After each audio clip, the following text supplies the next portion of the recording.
Znate kako se lako učitelj kad radi s djetetom, ja radim književnost, onda ima ono pitanje koje su još u moje doba u školu. Pitali što je pisac htio reći ovom smislu.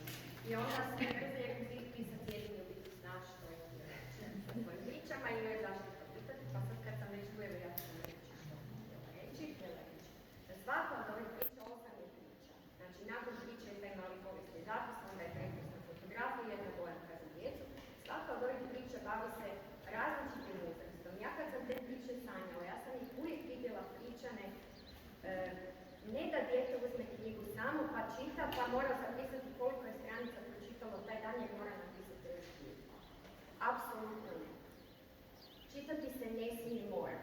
Čitati se mora voljeti. Da bi se čitati voli, vi morate čitati s djecom. Ako vi ne volite čitati, a vaše dijete voli čitati, nek vam dijete čitati.